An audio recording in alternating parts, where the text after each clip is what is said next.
¿Qué tal, amigos? Buenas tardes. 10 de abril del año 2018, Tertulianos en la Red, que les ofrecemos aquí en esta plataforma multimedia del grupo de comunicación La Cerca, www.lacerca.com. Hoy vamos a hablar de la plataforma Stop Desahucios de Albacete y vamos a presentar ya a las personas que nos honran con su presencia. José Velasco, que es miembro de la plataforma Stop Desahucios en Albacete y además asesor financiero de profesión y de la misma, de esta plataforma. José, gracias por estar con nosotros. Muchas gracias a vosotros. Sonia Martínez, que es una de las afectadas por los desahucios de la vivienda y miembro también de la plataforma Stop Desahucios. Gracias, Sonia, por estar con nosotros. Muchas gracias a vosotros. Y José Luis Alvarado, que es también miembro de la plataforma Stop Desahucios y portavoz de la misma. ¿Es así? Sí. Bueno, pues muchísimas gracias. Buenas tardes a los tres por estar aquí, y dado que luego el tiempo nos va comiendo terreno y no nos da tiempo a hablar de todo, pues simplemente comentarles que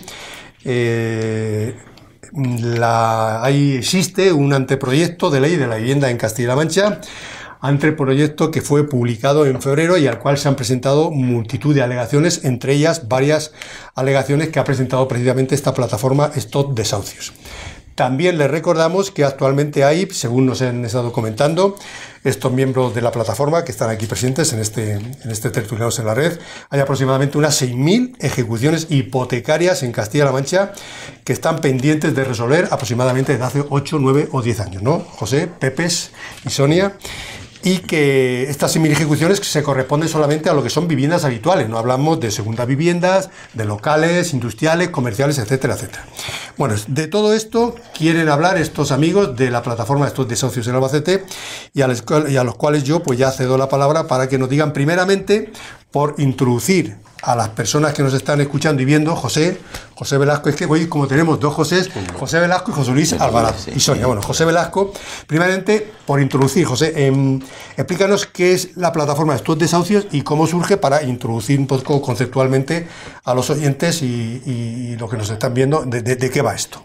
Bueno, la plataforma Stop Desahucios, que es una plataforma que se inicia a nivel nacional, somos plataformas independientes, surge porque hay un problema real, y es que la gente está perdiendo sus casas por lo que consideramos una legislación hipotecaria que es injusta con una de las partes. Es decir, la gente pierde su trabajo y automáticamente no puede pagar la hipoteca. Creemos que aplicar las leyes en ese momento, que una persona que no pueda pagar la hipoteca se quede sin vivienda, nos parece totalmente injusto y que hay que buscar otras soluciones. Esto se inicia a nivel nacional con movilizaciones que al final se consiguen porque se reforme cierta legislación. Todavía insuficiente, pero aquí en el año 2012 se aprueba por parte del gobierno el Código de Buenas Prácticas, que es una consecuencia de la expresión social que hacemos las plataformas a nivel nacional. Entonces es un poquito el trabajo que hacemos, asesorar a la gente, negociamos con los bancos, si en algunos casos hemos hecho manifestaciones cuando consideramos abusiva la situación, y eso es un poquito el trabajo, asesorar a la gente, apoyarles, hacerles también que no se sientan culpables, porque uno de los problemas que vemos en el año 2011 cuando empezamos es que la gente que no puede pagar una hipoteca se siente culpable, se siente responsable de la situación, y el único pecado que ha cometido es quedarse en el paro, y empiezan a llegarnos y a la gente. Estas presiones, como te he comentado, se han conseguido algunas leyes, pero que sinceramente, como vamos a ver algunos casos ahora, creo que totalmente insuficiente, y todavía seguimos en ello. Invitamos también y aquí lo decimos, que todo el que quiera seguimos con casos, seguimos atendiendo casos, todo el que tenga problemas de pago hipotecario. Ahí estamos en la calle Isaac Peral, frente al Teatro Circo, en un local que nos ha cedido muy amablemente la Diputación. Bueno, pues ahora hablaremos largo y tendido de todo esto, de vuestras alegaciones, de los compromisos que tenéis adquiridos y en qué manera y medida os hacen caso las instituciones y las entidades financieras. Sonia Martínez es una de las afectadas por los desahucios. Sonia, si te parece bien, nos gustaría, que creo que para eso estás aquí, porque tú así lo quieres, que nos contaras cuál es tu caso exactamente. Hola, buenas tardes. Buenas tardes. Pues mira, nuestro caso es porque mi padre y mi tío tenían eran autónomos, tenían una pequeña empresa en Cofraos, y con esto de la crisis, pues un empresario de Albacete les dejó de ver una gran cantidad de dinero. Entonces tuvieron que, vamos a ver, poder avalar con sus casas para poder pagar a los trabajadores que llevaban. Las cuotas se hicieron insostenibles, no podían, y el banco nunca quiso negociar por más opciones que les dábamos. Fuimos a las OIHs, tampoco les daban solución en ningún sitio. La única gente que nos orientó y nos ha ayudado ha sido estos desahucios desde la plataforma, que gracias a ellos empezó a negociar con el banco. Puedes decir el banco si quieres, no hay ningún problema. Se empezó a negociar con Global Caja. Sí. Y después de 5 meses se ha conseguido un acuerdo y han conseguido no perder sus casas, que era lo que temíamos desde el primer momento, que el banco quería quedarse con sus casas porque nunca quisieron negociar, sino es gracias a esta gran familia que es estos desahucios. Bueno, pues ahora incidiremos también en qué medida y manera os ha afectado en lo personal, en lo familiar y evidentemente en vuestra trayectoria desde el punto de vista familiar, porque no deja de ser iba a decir, bueno, me voy a quedar en un inconveniente muy grave que hay que afrontar. José Luis Alvarado, decíamos que es miembro de la plataforma, portavoz de la misma. ¿Qué nos puedes contar tú, José Luis, como portavoz de esta plataforma, más que a nivel anecdótico, sino qué es lo que has vivido, qué sinsabores has estado viviendo, qué se siente cuando os ponéis en contacto con tantos afectados y veis que la salida es muy complicada, que existe un grave problema familiar, personal, profesional? ¿Qué se puede llegar a sentir ante esa impotencia? Sí, sobre todo cuando atiendes, porque tenemos un teléfono y yo lo llevo un tiempo, y así esa primera llamada de alguien que recibe la carta del Ministerio de Justicia, en Departamento de Notificaciones y Embargos, el procedimiento de ejecución, las mismas palabras que se emplean, ejecución o lanzamiento. No se le cae encima, ¿no? Me acaban de enviar del juzgado que me dicen que me echan de mi casa si no pago 150.000 euros.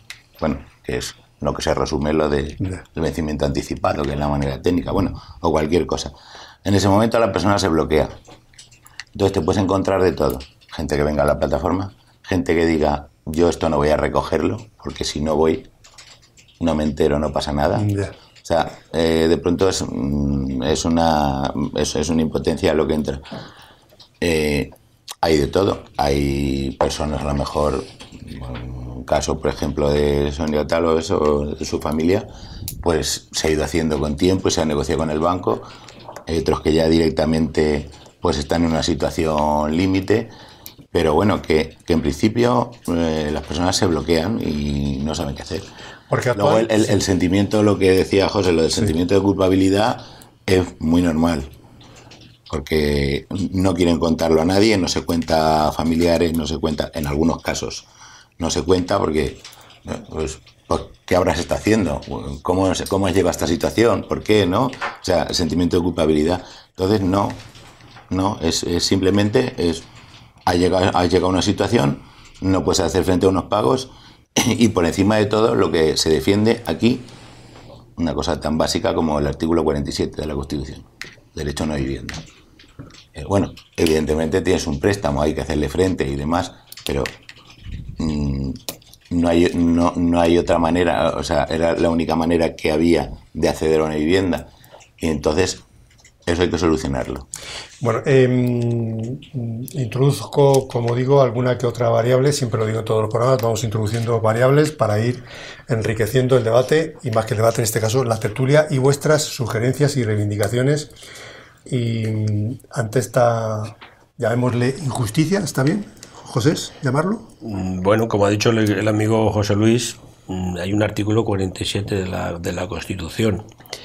Claro, y la ley, y es claro, y ayer, volviendo al tema, ayer estuvo aquí Salvador Jiménez y habló de ese artículo. Hace unos días estuvo aquí Salvador Jiménez, ayer publicamos la tertulia, efectivamente, hace unos días que ya estuvo y ayer la publicamos, y sé que la visteis, por eso es lo que va a hablar el amigo José Velasco al respecto, sí. Sí, y él habló del derecho a la vivienda de la Constitución, que en España es un artículo que está ahí, pero que realmente no se cumple. O sea, no existe. Pero él lo explica, porque decir, Él explica lo que es un fundamento, porque de lo que es un derecho objetivo, o no. Claro. Él lo explica jurídicamente y lo deja clarísimo. Sí, es decir, como derecho objetivo, porque el problema que tenemos es que no hay una forma, no se puede reclamar al gobierno, a los poderes públicos, el derecho que está recogido en la Constitución, porque bueno, es un tema más jurídico, como bien dijo Salvador, y él lo que decía, porque no se ha establecido la normativa adecuada, pero él habló de la ley vasca, que en la ley vasca sí se puede hacer. O sea, en la ley vasca el ciudadano puede pedir a la administración que se cumpla ese derecho, del derecho que todos tenemos a la vivienda. Entonces, quizás nos hemos salido un poco del tema.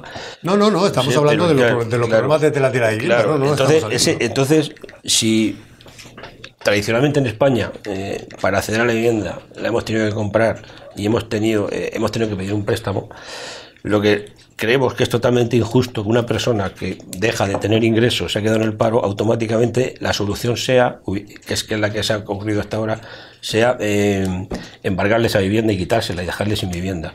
Creemos que hay que buscar otras soluciones, no consiste en darle el dinero, pero hay que dejarle posibilidad, plantear una segunda oportunidad, plantear que hay otras soluciones, y de hecho hemos conseguido muchas cosas negociando con el banco, o sea, muchas veces simplemente haciendo periodos de carencia. Vamos a ver, José, me consta que tú eres asesor fiscal, perdón, no me han dicho que asesor fiscal no eres asesor financiero. Sí. Me decías que no llegabas a tanto, me has dicho ahí.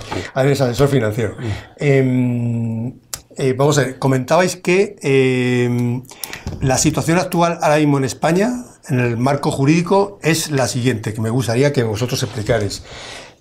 Una persona adquiere una vivienda por valor de, por ejemplo, 200.000 euros. Y a lo largo de su trayectoria de vida consigue pagar 100.000 euros. Y llega un momento en que ya a lo largo del tiempo le quedan otros 100.000 euros por pagar y esos 100.000 euros ya no lo puede pagar.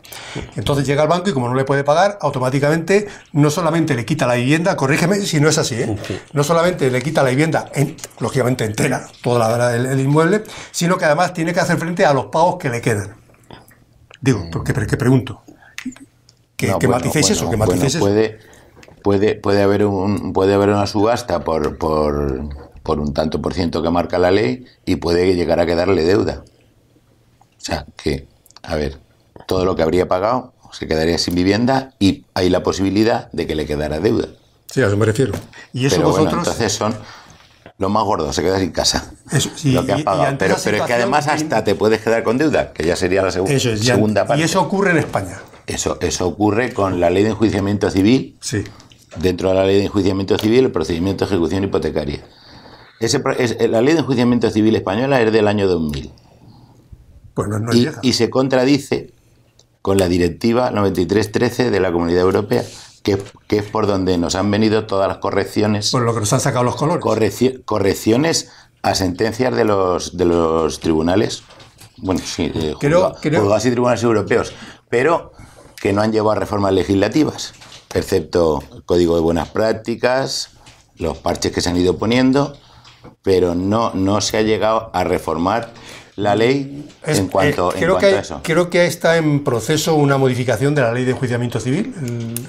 ¿Sabéis si es verdad? A ver, desde la PA hay una propuesta de ley PA nacional, no hablamos ya de la autonómica, que se ha llevado al Parlamento y ahora mismo está vetada por el Gobierno y está en trámite de que la mesa del Congreso la admita. Bueno, que ahí sí que habría reformas.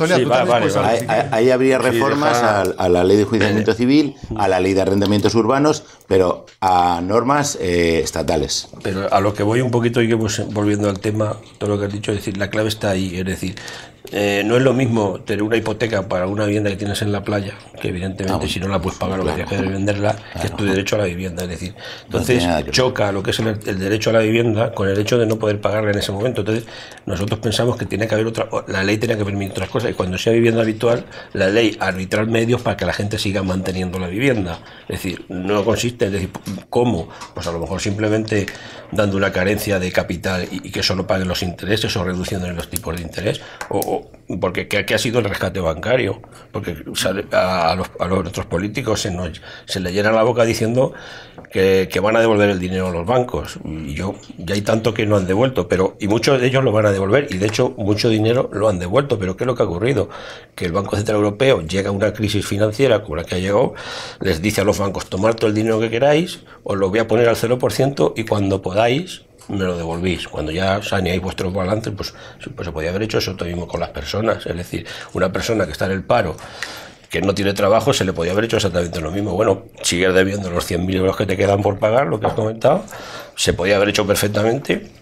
Sigues viviendo en tu casa y cuando puedas pagar, pues te pones a pagar otra vez. O sea, un rescate a las personas se podía haber hecho perfectamente y no hubiera pasado nada. A los bancos se les ha dado cantidades de dinero, vamos, tremendas. Ahí están los datos del Banco de España. ¿Que lo van a devolver? Sí, yo eso no lo quiero poner aquí en duda, pero es que se lo han prestado al 0%.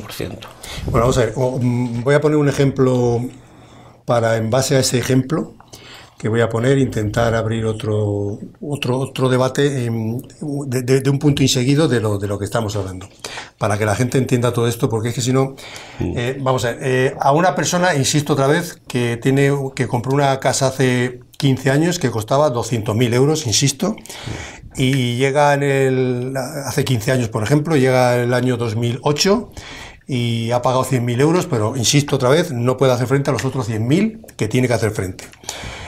Teniendo en cuenta que hace 15 años esa vivienda sí tenía un precio de 200.000 euros, pero que luego en el año 2010, 11 o 12, esa vivienda no vale 200.000 euros, sino que vale la mitad, como el banco le reclama el importe hipotecario, que es por el que la tasó en aquel momento, sí. Y lógicamente, aunque el banco la venda o acuda a esa subasta y la venda, lógicamente no la va a vender por esos 200.000 euros, sino por muchísimo menos dinero. ¿En qué situación queda, en todo caso, aunque la venda, la persona propietaria hasta ese momento del piso? Porque si costaba 200.000 euros, pero al cabo de 15 años resulta que la vivienda vale 100.000 y el banco quiere seguir recuperando los 200.000, ¿esa situación cómo queda? Bueno, el banco lo que le va a ejecutar es por el importe que queda pendiente y se va a quedar con la vivienda. Claro, como ha dicho el compañero José Luis, si el valor de subasta es inferior a la deuda que queda pendiente, sí, el resto lo sigue debiendo. Y le pueden ejecutar bienes porque hay responsabilidad universal. Si el valor cubre, pues quedaría, y si sobrara incluso dinero, porque no es el caso, porque pues entonces se lo tendrían que dar. Eso es lo que es la ley. Es decir, una ley que si no puedes pagar, te subasta el valor. Una de las reformas que consiguió la plataforma, y se consiguió y ha salvado muchos casos, es que obliga, cuando es vivienda habitual, obliga a quedárselo al banco por un importe mínimo sobre el valor de tasación inicial. Sí, que se subieron los valores de subasta. Obliga a quedárselo como mínimo por el 60% de lo que lo tasó. Y eso evita muchas veces que a la gente le quede deuda pendiente, pero lo que no evita es perder la casa. Y eso es una reforma que es posterior, sale en el Código de las Partes en el año 2013. Vuestro caso, Sonia, exactamente cómo fue. Hablando de estos términos, ¿qué es lo que os ocurrió realmente? Que si quieres manifestar que hasta qué punto, no lo sé, vienes aquí un poquito para explicar tu caso, no sé, tú di lo que tengas que decir. Aquello que tú consideres. Pues eso, que con la crisis ellos no podían, tuvieron que avalar para pagar a los trabajadores y entonces, claro... Ellos tenían dado ya un dinero por ese piso que tenían, sí, ¿no? Ellos tenían ya dado un dinero y entonces, claro, tuvieron que sacar, al dejarle esa trampa pendiente el otro empresario, pues claro, si ellos tuvieron que sacar más dinero. Entonces, mientras que tenían algún dinero, que no sé qué, pues pudieron hacer frente, pero llegaba un momento que mi tío, por ejemplo, tenía cuotas de 791 euros, era imposible porque estaba en el paro, estaba cobrando el paro, o sea, inalcanzable. Y mi padre iba a jubilarse, que estaba cobrando igual la pensión de 426 euros, y iba a jubilarse y tenía una cuota de 550, entonces era imposible. Fuimos al banco, pedían 3 avalistas, o sea, querían que los 3 hermanos pusiéramos de avalistas, imposible.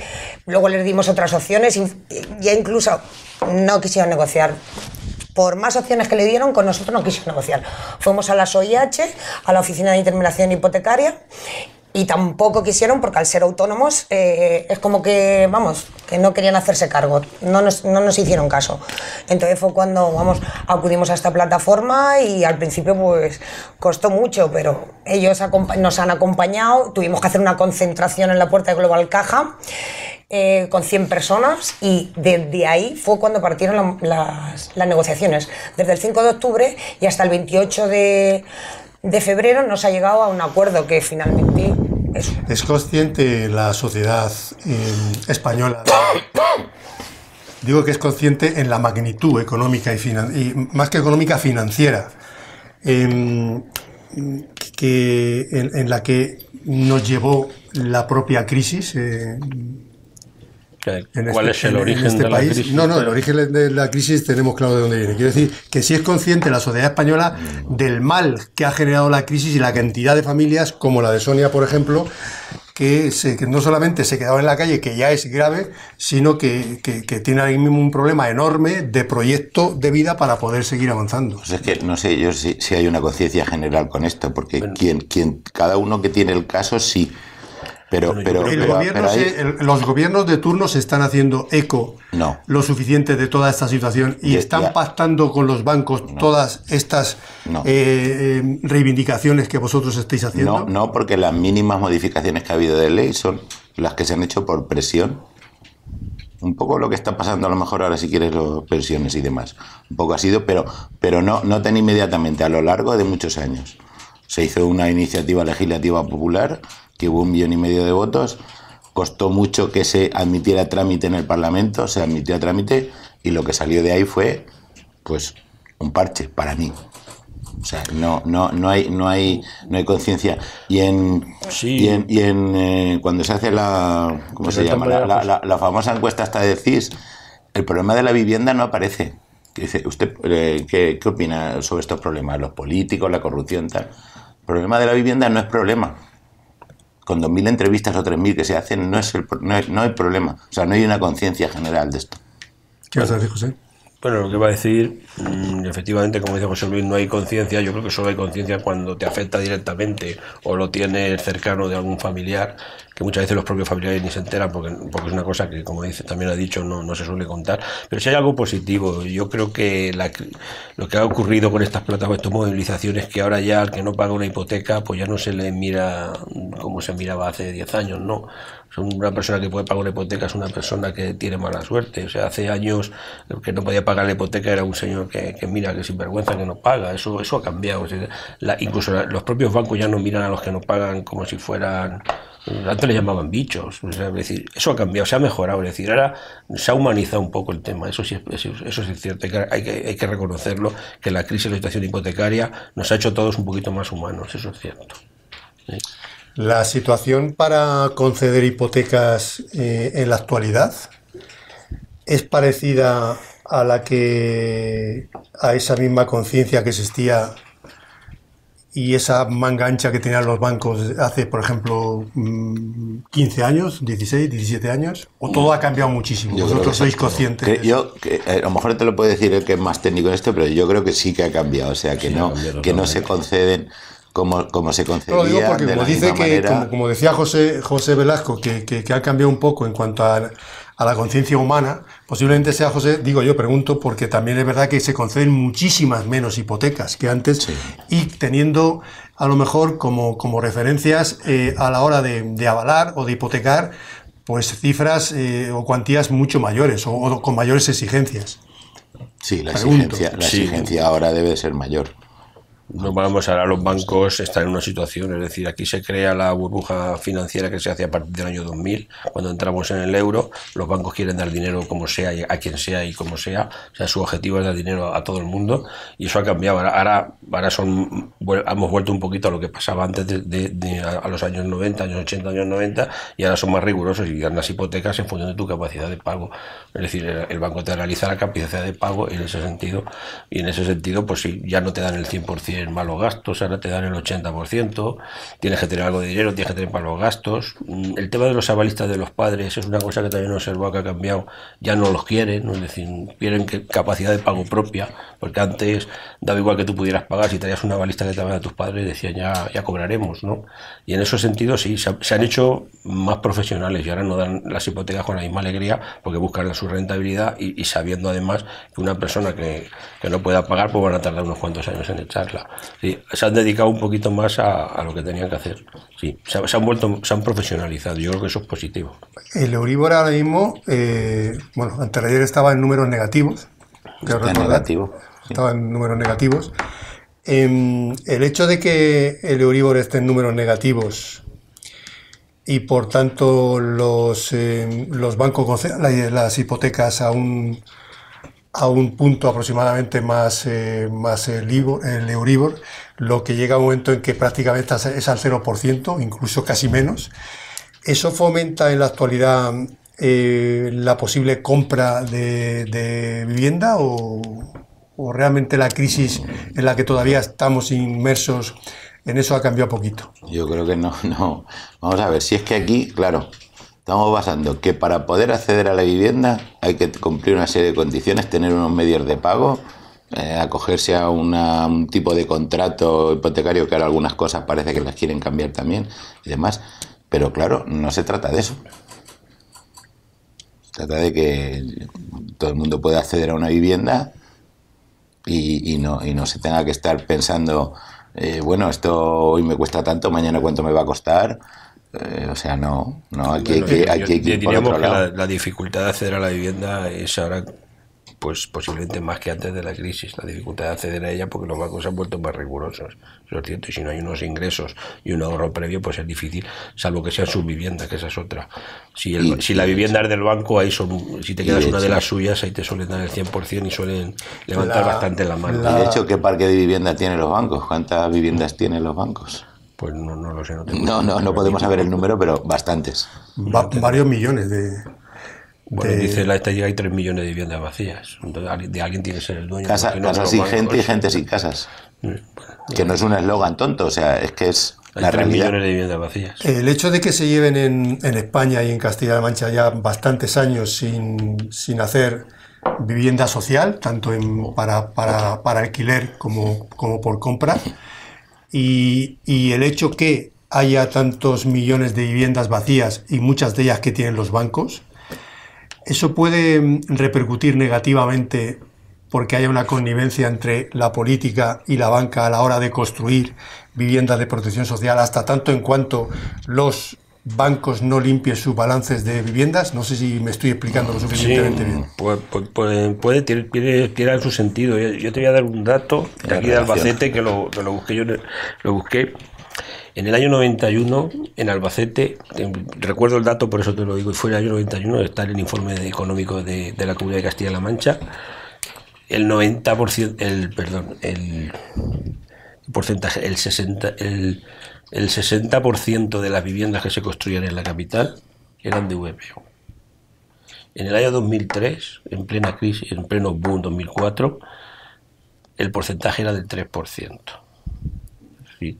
Se crea, el 3% de viviendas son de VPO en el año 2004, cuando en el año 91 era del 60%. En Albacete se hizo mucho VPO en el año 60, en pleno auge. De eso evidentemente influyó en el precio de las viviendas. Ahora los bancos evidentemente tienen todas esas viviendas vacías que quieren sacar al mercado sin pérdidas. Se las han tenido que dar por créditos muy caros, y yo creo que lo que están haciendo es sacarlas poco a poco para mantener el precio de la vivienda. Evidentemente, si eso no ocurre, pues creo que si la administración animara a facilitar suelo y crear otra vez, facilitar la promoción de viviendas de VPO, evidentemente el precio de la vivienda bajaría, incluida la libre. ¿Queréis hablar al respecto del rescate bancario, de lo que supuso el rescate bancario en esta crisis galopante que ocurrió en España y cómo afectó realmente, aparte de a los bancos, a los propietarios en aquel momento de... Bueno, el rescate, si quieres un poquito el rescate bancario, se ha escrito mucho y hay gente que habla de todo, que si había que hacerlo, que no había que hacerlo, que tenían que haberlo dejado los bancos quebrar. Luego nos cuentan también que que ha sido para salvar los depósitos, o sea, una serie de cosas. Es decir, claro, aquí entramos cada uno en lo que pensamos cada uno, ¿no? Es decir, no, porque aquí otros podemos pensar otras cosas. Sí, pero aparte de lo que pensemos cada uno, hay una cosa que es obvia y evidente y que está marcada jurídicamente y por las leyes. Como sabéis, todos los bancos en los distintos países marcan una cosa que se llama coeficiente de caja. Este coeficiente de caja lo que determina y consiste es en que los bancos tienen que tener siempre un remanente físico en dinero en los bancos con el que poder hacer frente a determinadas necesidades que ellos que marcan prácticamente el gobierno a nivel de Banco de España para precisamente que no haya una hecatombe financiera en un momento determinado donde haya que hacer frente a determinados pagos o a devolver dinero a los clientes de los bancos. Ese coeficiente de caja no es igual en todos los sitios. De hecho, en Estados Unidos era mucho más pequeño cuando la crisis de Lehman Brothers, y luego el presidente de turno de los Estados Unidos lo subió muchísimo para evitar que efectivamente pudieran ocurrir casos como Lehman Brothers al tener mucho más dinero en efectivo y que los bancos no pudieran invertir todo, prácticamente el dinero que quisieran en otros bienes o en otros servicios o en otros inmuebles para buscar siempre el aspecto lucrativo en base a la especulación. Digo esto por lo siguiente, ¿no sería conveniente que quizás también en España este coeficiente de caja, que no recuerdo el porcentaje y por tanto no voy a columpiar a decirlo, pero sí que es muy bajo, pudiera subir un poquito más para evitar ese colapso que ocurrió y para evitar los rescates de los bancos? Ahí te voy a dar un dato, y es que el coeficiente de caja en el caso de las hipotecas no era necesario cubrirlo porque las hipotecas se titularizaban. Titularizar los créditos implica no tener que cubrir coeficiente de caja. Claro, pero en el momento que no se pueden hacer frente a las hipotecas. Es decir, o sea, claro, ya que has entrado en la línea, yo creo un poquito, y eso ya, y a lo mejor ellos lo entienden menos. Pero es decir, ¿qué pasa? ¿Qué es lo que pasa en España? Vamos a ver, cuando entramos en el euro, hay países como Alemania que tienen exceso de sobrante, mucho dinero. Claro, antes del euro ellos tienen marcos y nosotros pesetas, y un banco español no va a pedir un préstamo en marcos para prestar en pesetas porque, fíjate, el cambio de divisa le puede hacer que cierre. Pero como ya tenemos todos euros, ¿qué hacen? Empezar a pedir préstamos allí. Entonces emiten títulos a un tipo de interés que ellos compran a bancos, principalmente alemanes y de otros países, porque allí tienen mucho dinero para luego prestar hipotecas.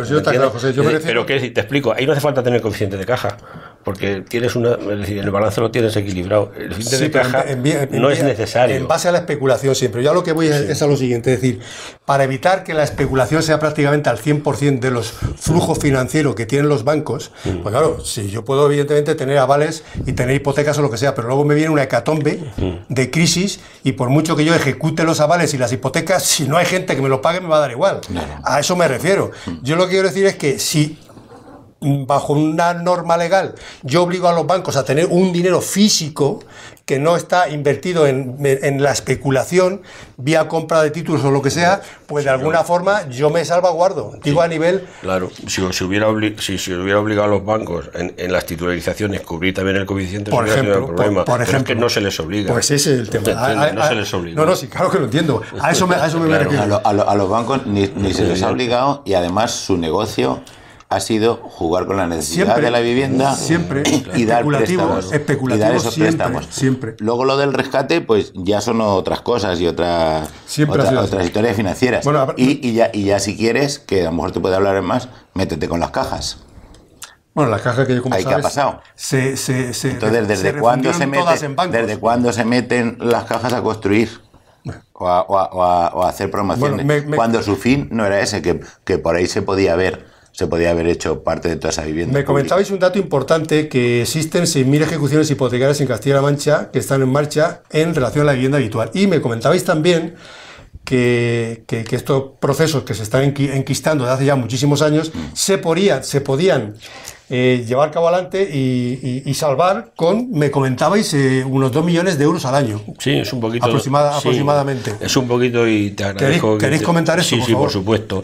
Creo que es decir, en Castilla-La Mancha se ha aprobado una ley de vivienda, o sea, hay un borrador que en febrero se publicó, y que es consecuencia de los movimientos de las plataformas. De hecho, hace 2 años estuvimos reunidos con la consejera de Fomento y la nueva ley de vivienda, que donde se supone que se iba a abordar la problemática de los desahucios en esta ley de vivienda que está en tramitación en Castilla-La Mancha, una ley autonómica, se iba a abordar el tema. Hemos hecho alegaciones precisamente ahí, porque esas 6.000 ejecuciones hipotecarias que hay en marcha, las que he comentado, la nueva ley no les da solución.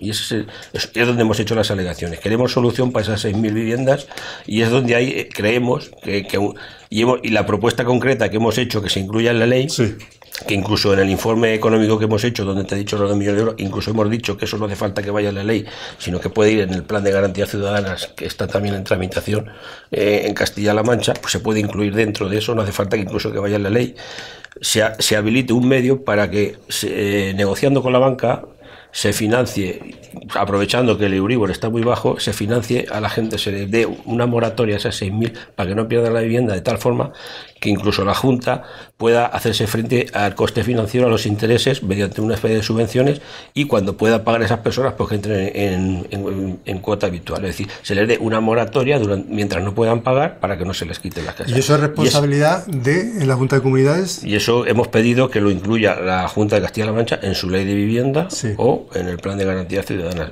¿Vosotros habéis tenido conversaciones al respecto con alguien en la Junta?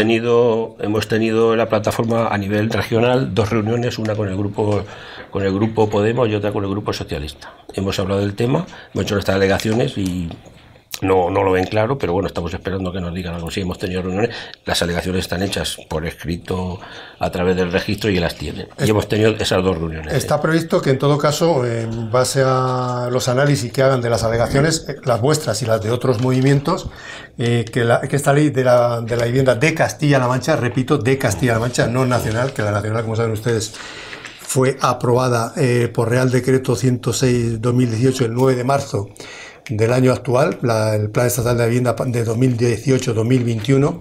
Digo que esta ley de Castilla-La Mancha se aprobará una vez resueltas las alegaciones en noviembre-diciembre de este año. Sí, son los plazos que nos comentaron en estas reuniones, que tienen prevista tenerla finalizada para finales de año.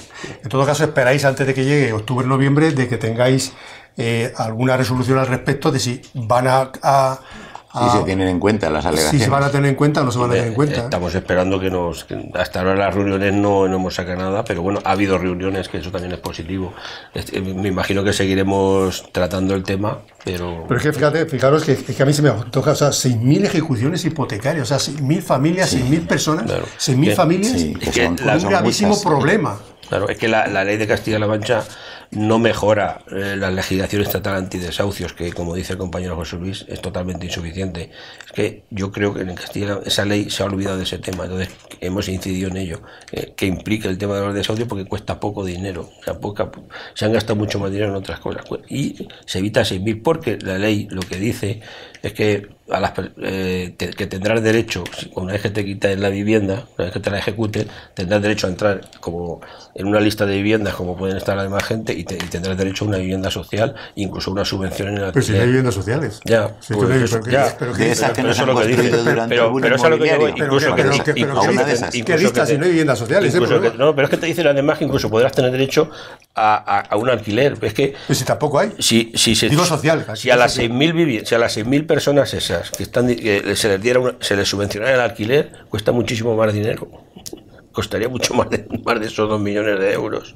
Es decir, es un poquito de visión. Yo creo que el problema a veces de la clase política, que no se pone a pensar en los problemas reales de la gente, y está a lo mejor más preocupado de ver lo que dicen las encuestas, a ver lo que esto electoralmente me puede dar un resultado, pues lo hago. Porque vosotros hablabais de, la realidad es que son 6.000 ejecuciones hipotecarias en Castilla-La Mancha en vivienda habitual, sí, pero no estamos teniendo en cuenta las que habrá en base a locales comerciales, de talleres, de empresas pequeñitas o no tan pequeñas, que han tenido que cerrar y también les han... Es que en el caso, por ejemplo, que nos ha contado Sonia, ha sido su vivienda habitual, pero perfectamente puede ser un pequeño negocio que sea tu sustento. Exactamente. Te quedas sin eso y detrás sabes lo que va, ¿no? Sí, sí. Detrás va la vivienda. Claro. No, y un proyecto profesional de vida y personal. Entonces, como hemos dicho antes, el rescate a la banca. ¿Cuántos millones? No sé cuántos. Ya se pierde. Ni se sabe. Rescata a las personas y es más barato. O sea, egoístamente y económicamente más barato. Ya si quieres ir por ahí.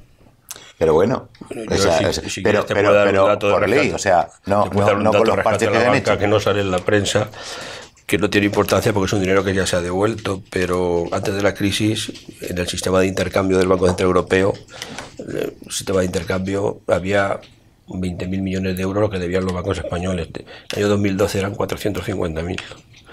Ahora ya ha bajado, se han devuelto. O sea, es decir, a los bancos se le ha llegado a prestar 450.000 millones de euros para salir a sus balances. Claro. Ese dinero lo han devuelto. Ahora estarán en unos 150.000 millones de euros. Pero para solucionar el derecho a la vivienda no hay dinero, ¿no? Igual que dicen, no hay para las pensiones o no hay para lo otro, ¿no? Para un derecho básico no hay. Para esto sí.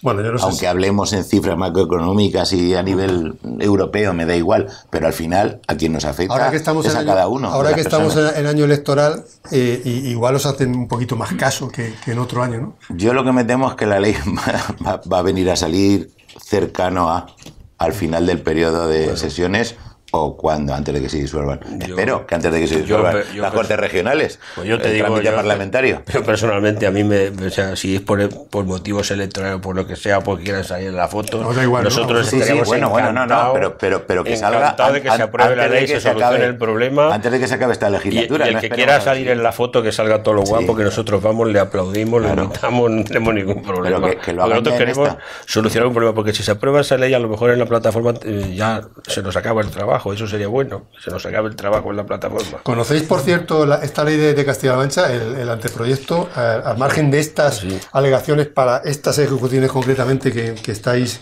reivindicando para buscar una solución? ¿Conocéis el anteproyecto y os parece bien, os parece mal? ¿Tenéis, Bueno, me lo he leído entero. Me he estudiado la parte que nos ha afectado de Sodo, yo esto lo he leído así por encima y no aporta nada nuevo. O sea, lo que ya recoge esa ley ya está aprobado en otras leyes. O sea, prácticamente hay alguna cosa que puede enterarse como ¿hay algún compromiso de construcción de viviendas sociales? No se concreta. Es que eso, lo que has comentado tú antes es el plan estatal de vivienda. Sí, que eso luego va a las comunidades y a los ayuntamientos. Sí, eso lo he dicho que era estatal. Pero eso digo, que no es una ley de vivienda que solucione nada. La ley de vivienda de Castilla-La Mancha, si no la aprobáramos tampoco se notaría mucho ahora mismo. Tal como se ha redactado ese proyecto, no se gana nada sobre el que y ahora mismo, porque se ha pasado a todas las comunidades autónomas tengan una ley de vivienda. No tendría por qué. Eso es un poco en mi opinión. ¿Para qué quiero 17 leyes de vivienda? Bueno, estamos ya en el campo. Pero bueno, podría ser las competencias, pero podría haber, en vez de ese plan estatal de vivienda, que saca por ahí, una ley de vivienda a todos, aunque luego ya cada comunidad ministre su parte. El otro día hacíamos aquí con Salvador Jiménez, con el exalcalde de Albacete, jurista, abogado, como sabéis, hablábamos de que en los últimos años no se está construyendo vivienda social, tanto en alquiler como en propiedad, con lo cual, pues mientras eso no se consiga, difícilmente se van a poder plantear proyectos de vida de la gente más joven, bueno, más joven y no tan joven, depende de cada uno cómo entienda la juventud, efectivamente. Y por lo tanto, pues tampoco se pueden emancipar los jóvenes y todo se colapsa y todo se para y evidentemente pues eso implica que tampoco avanza mucho la economía. En tanto en cuanto no hay una inversión pública en viviendas, tampoco hay trabajo, tampoco se fomenta el empleo. Y si la solución puede ser, que también se llegó a plantear, el que los gobiernos adquieran viviendas que los bancos tienen en sus balances para ponerlas a la luz, al precio que se estipule, yo ya también comentaba que posiblemente eso no sea una solución a nivel económico, porque eso no va a crear inversión, eso no va a crear riqueza y eso no va a crear empleo. ¿Es doble rescate a la banca? Claro, entonces eso es lo que yo me...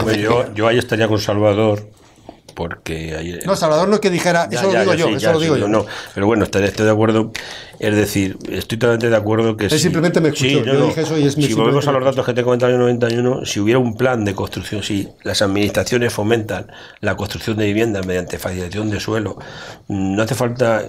Eso va a activar la economía porque se va a empezar a construir viviendas a precio asequible a un precio muy asequible, como hemos tenido en otras épocas, en otras décadas, y eso que implicaría, pues si tú sacas un mercado suficiente de vivienda pública, influye sobre la oferta de vivienda. Es decir, y entonces, cuando mucha gente tiene la opción de irse a una vivienda pública, aunque sea un poquito hay al una extrarradio, competencia, tiene la banca, cuando va a tener un montón de pisos más, que va a decir que no los vendo, va a tener que bajar el precio. O sea, y eso, el dato del año 91, o sea, el año 91 es interesante. La vivienda era asequible en los años 90 en Albacete. Era asequible, no suponía sobre tu sueldo un esfuerzo, y aparte que la gente tenía más trabajo. Si se hiciera todo, mucha vivienda pública influye sobre el mercado de renta libre y le bajas el precio, y entonces todos esos pisos del centro, que es lo que, claro, porque construir vivienda pública en el centro es complicado, tendrías que irte un poquito, porque ya no tienes solares. Evidentemente influiría, y entonces sería un efecto de beneficio añadido. Habría gente que la vivienda pública tendría un precio y la vivienda libre tendría otro mayor, pero más asequible. Siempre ha sido así, ¿no? Siempre ha sido claro. Así. No, si ya te he dicho el año 91, el 60%. Estoy hablando de pero yo me temo, es que lo veo venir, yo creo que va a haber poca o ninguna inversión en vivienda social, tanto en alquiler como en compra, en propiedad, porque me temo que la connivencia con la banca va a ser enorme y cada vez mayor, y hasta que los bancos no limpien las viviendas de su balance que tienen a un precio pues ya prácticamente mucho más bajo que el del mercado de tasación de su momento, pues se va a construir poquito y lo justo. Sí, estoy de acuerdo contigo que va a ocurrir eso. No sé por qué. Sí, va a ser así precisamente porque si te pones a construir mucha vivienda pública, le haces la competencia. Y son ellos además que lo tienen que financiar. Claro, y los bancos además tendrán que financiarlo ellos. Claro, exactamente. Pero entonces los bancos se han quitado mucho de en medio, el Sareb por un lado, fondos por otro lado, o sea, sí se van quitando. Es que luego además, pero se van quitando, aunque sea menos en los balances, bueno, eso te lo explica mejor aquí. No, pero es que además pero se la van quitando, aunque no sea la misma cantidad. El caso es ir quitándose de en medio. Claro. Pero las viviendas siguen ahí vacías. Se las quede quien se las quede. Y quien se las queda, ¿para qué se las queda? No se las queda para que bajen de precio. ¿Quién se las está quedando? Que no sabemos ni quién es, porque tampoco tienen cara. Entonces, y no las van a poner a disposición, ni van a hacer que haya esa competencia, y lo van a seguir impidiendo. Y lo van a seguir impidiendo en propiedad y en alquiler, que ese es otro gran problema. Claro, bueno, pues un minuto para finalizar el programa, comentar, decir, reivindicar todo aquello que no hayáis dicho. Estas son vuestras cámaras, José, Velasco. Bueno, pues ya aquí habéis dicho muchas cosas, pero bueno. Sí, para concretar, y es un poquito el motivo de venir aquí, es la Ley de Vivienda de Castilla-La Mancha, y creemos que se puede solucionar el problema de los desahucios concretamente, en la parte que hemos propuesto, y evidentemente si se fomentara el uso, en la ley se contemplara la obligatoriedad de que la administración genere vivienda pública, pues también se solucionaría el problema. Ya son las principales reivindicaciones. Como miembros de la plataforma, evidentemente las alegaciones nuestras han sido en el tema de desahucios, y concretamente para esas 6.000 familias que hemos hecho alegaciones, y que bueno, que tenemos intención de hacer charlas informativas por Albacete para informar a toda la gente. De hecho, estuvimos en la reunión de la FABA con la intención de ir por los barrios para explicar a la gente nuestras propuestas y para pedir su colaboración. Bueno, Sonia, ¿quieres hacer algún comentario al margen de tu...? Pues, no quieres decir nada. Yo ya nada más. Bueno. Solo daros las gracias. Gracias a ti. José Luis Alvarado. Pues nada, pues lo que hemos venido diciendo, que entre tanto no se garantice el acceso, el derecho a la vivienda digna, tal, no me sé el artículo de memoria, pero bueno. Pero para eso parece ser que habría que reformar la Constitución. Claro. No, parece ser no. No, bueno, no. Creo que es aplicarlo. No, cúmplase. No. Eso es como dice uno que se llama Julio Anguita. Cúmplase las leyes, no hay que hacer leyes nuevas. Cúmplase las que hay. Parece ser que ese artículo es el 47, ¿no? Sí, el 47. Pues más allá de un fundamento hay que hacerlo un derecho objetivo. Pero bueno, claro, pero es lo que te digo. Parece ser no. ¿Cómo se han logrado cosas? A base de dar la lata yendo al banco y ponernos en la puerta. Pero el gobierno vasco, a base de que el gobierno vasco, de que determinado lo ha convertido en derecho objetivo. ¿Sabes? A base de que determinados jueces o algunas audiencias o alguien del Supremo le dé por dar una sentencia, o que un Tribunal Superior de Europa nos corrija. Pero mientras no se cambie todo el marco legal, esa una. Y luego lo que hemos dicho, la voluntad política de rescatar a los ciudadanos, como es en el caso de esta ley, y acceso a la vivienda. Me da igual construyendo, me da igual hay vivienda vacía, me da igual restaurando viviendas. Bueno, pues nosotros pero que hay maneras de hacerlo. Nosotros esperamos también, como en otros muchos temas, que nos vuelvan a sacar los colores desde Europa. Ya nos lo están sacando en el tema de la energía, nos lo han sacado en el tema hipotecario, bueno, pues nos lo volverán a sacar una y mil veces, bueno, sí, y no pasa absolutamente nada. Claro, ¿no? Y así seguimos. Bueno, como anécdota, y España va bien, sí. Europa no se ha tenido que corregir la legislación hipotecaria en las cláusulas abusivas de la banca, porque es que ha declarado abusivas prácticamente todas las cláusulas de una hipoteca. Ha declarado ilegal, abusivo el que te pueden ejecutar con 3 recibos. Ha declarado abusivo la famosa cláusula suelo. Ha declarado abusivo la comisión esa de reclamación de posición deudora que te cobran si te demoras 2 días. El vencimiento anticipado. 30 euros. El vencimiento anticipado. Ha declarado abusivo la obligatoriedad de hacer los seguros. O sea, solo queda... El desastre... Yo como anécdota te diría que la única cláusula que queda por anular es que tengamos que devolver el crédito, porque todo lo demás lo ha anulado ya Europa. En fin, yo creo que ya se ha dicho todo. En fin. Pues nada, José Velasco, miembro de la plataforma de estos desahucios, asesor también financiero de esta misma plataforma. Sonia Martínez, que nos ha estado exponiendo su caso y aquello que ella ha querido desvelar al respecto de su problemática familiar. Y José Luis Alvarado, miembro igualmente de la plataforma de estos desahucios y portavoz de la misma. Bueno, pues ha sido un verdadero placer. Esperamos que hayamos podido poner algún que otro punto sobre las IES y dar un poquito más de luz de lo que es esta plataforma y de la situación en que se encuentra Castilla-La Mancha a nivel de, sobre todo, de estas ejecuciones hipotecarias que se cifran en 6.000 actualmente Castilla-La Mancha solo de vivienda habitual. Pues nada, que sean felices, que hemos estado aquí en el programa Tertulianos en la Red. Volveremos en otro programa aquí en el Grupo Multimedia de Comunicación La Cerca. Muchas gracias.